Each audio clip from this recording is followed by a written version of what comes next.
finally, overt pressure from Washington? You spoke to Blinken to weaken your ties with Beijing, or is it just passive aggression? I don't think they would expect us to weaken our ties with Beijing. They know Beijing has stood with us through thick and thin. Their relationship has been consistent. You know, here, every 4 years, there's a new administration and there's a new approach. But with China, governments have come in and gone, but the relationship is people-centric. Shah Mahmood Qureshi, Foreign Minister of Pakistan, thank you for talking to AlJazeera. How would you characterize Israel's actions in Gaza over the last weeks? Barbaric, inhuman, uncalled for. What's your reaction to news of a ceasefire having been reached? I'm very happy about the news. I hope it holds. Past experience shows that it did not hold in 2014, but I hope it holds. Is there any indication as to what suddenly transpired, though, to make Israel realize that it couldn't go on? I think public pressure was building up. Public pressure was building up all over the world, and they realized that they were losing the media war. I think Israel was not even expecting the reaction within the mixed cities in Israel. Members of the OIC include Sudan, Morocco, the UAE, Bahrain, who have all normalized their relationships with Israel under the Abraham Accords. Do they feel the same way? Do they feel that the Palestinians deserve to be defended anymore? They justified it, that this was a step towards peace, normalization. And the Israeli reaction, I would think, would somewhat disappoint them. Was there any, but you said that the Palestinian issue had gone on the back burner. I mean, you can't get a better example then than these nations normalizing relations. Do you think anything has changed now? You cannot shove the Palestinian question under the carpet for too long. It'll resurface. How do you assess Washington's reaction to the Israeli killing of hundreds of civilians in Gaza? I think they were slow. They should have reacted and acted speedily, and they could have saved some lives. But isn't it precisely that experience that suggests this wasn't being caught unaware? This was a very calculated delay, a very calculated response. The Democratic Party has always spoken about human rights. Well, Antony Blinken just a few weeks ago said that the Biden foreign policy would have human rights at the center of its foreign policy. I hope democracies in the West do not overlook the human issue. This is calculated, surely. This wasn't just being called off. I wouldn't say that. Perhaps they were trying, and perhaps I have no inside information. I'm guessing. Perhaps Prime Minister Netanyahu was playing politics, to regain lost political ground. Engagement that I had with Secretary Blinken, he did tell me that an extensive diplomatic effort was underway. So, yes, but then now it's time for them to demonstrate and show to the world that they believe in human rights. But surely the lesson is here that there is a ruthlessness in Biden's foreign policy approach, which is once he's made up his mind that Israel is the ally in the region, that the US doesn't want to get involved in another Middle East conflict, he'll stick to it. It's fine. If hundreds of men, women and children are killed in their beds in Gaza, it's a price that he feels is worth paying then. And that shows a ruthlessness in his decision making. The question is, the US cannot remain indifferent. They are a global power. They cannot look the other way.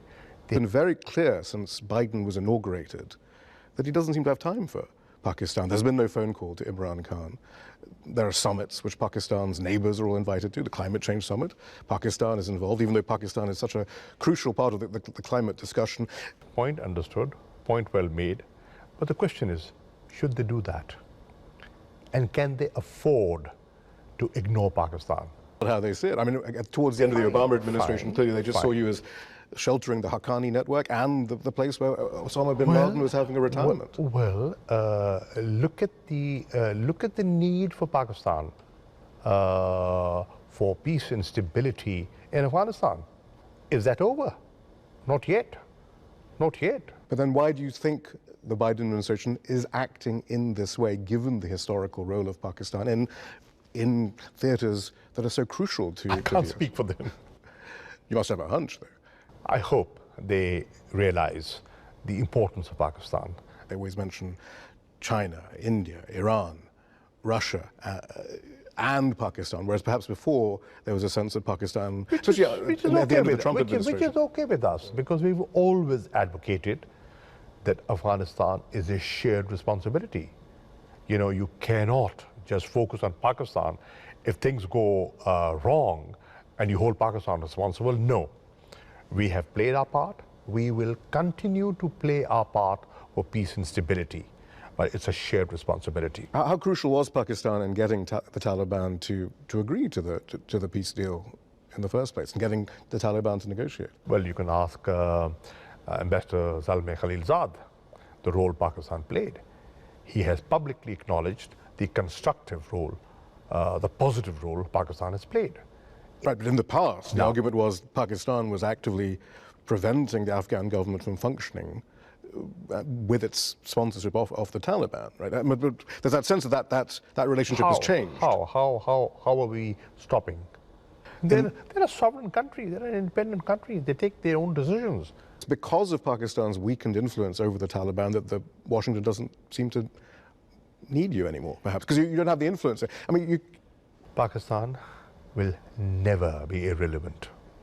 Mark my words. We will never be irrelevant.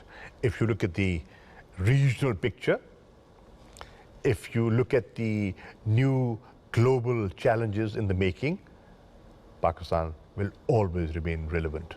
But now you have to reconcile. There's talk of the Taliban and India putting feelers out with each other. That must concern you, though, surely. I mean, if the Taliban is taking you at its word and saying... What kind of feelers? There was certainly a suggestion that the Taliban is looking at the new reality of Afghanistan, which means that it might have to have a relationship with India and other nations once the US withdraws. Taliban, you see, Afghanistan is a sovereign country, and they have every right to have relations with India. And they've had relations with India vis-a-vis the peace process, because they do not have, they're not immediate neighbors of Afghanistan. They do not have 3 million refugees living in their country. We do. The world has forgotten them, but we are living with them. Pakistan. Finally, Afghanistan is one area where all the big players have a consensus. China, Russia, European Union, the US, there is a convergence. This is quite astonishing geopolitically, though, to see China step into the role that China, they're neighbors. You know, their interest is inevitable. And they also realize that they can help them. You know, the economic corridor that China is building, the Gwadar port, that has become operational, Afghanistan being landlocked, Central Asian republics being landlocked, right? So if there's an interest, greater interest in Afghanistan and Central Asian republics, who are part of SCO, that China and Pakistan and Russia are, then their interest is natural. It would be a mistake to lose interest. It will be a political mistake that Washington will make if they lose interest in Pakistan. It is in their long-term interest to remain engaged with Pakistan.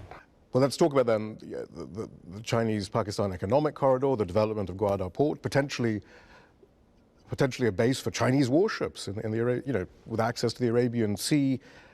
How does it feel? It's a commercial hub. Well, ports can be used for many different purposes. They can be, but the choice is ours. Well, that's the choice you've made. How does it feel to be so closely associated with the power that Washington feels is its biggest strategic enemy? We've never wanted them to be enemies, right? We have been historically bridge builders. We are friends with both. So what we are saying is, if you need our help, we're there. Have you felt overt pressure from Washington? You spoke to Blinken to weaken your ties with Beijing, or is it just passive aggression? I don't think they would expect us to weaken our ties with Beijing. They know Beijing has stood with us through thick and thin. Their relationship has been consistent. You know, here, every 4 years, there's a new administration and there's a new approach. But with China, governments have come in and gone, but the relationship is people-centric. China and Pakistan getting ever closer. We have the US and India getting ever closer.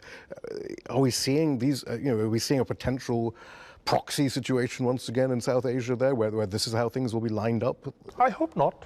I hope not, because we are not looking for sort of a post-Cold War camp situation. We want to have good relations with the United States. We value the strategic relationship with China, so we want to have good relations with both. I mean, some say, well, this gives Pakistan, the closeness with China gives Pakistan the confidence to continue to have a rocky relationship with India, perhaps. But I mean, of course, the signs seem to be the former. The fact is, we do not want to have a rocky relationship with India.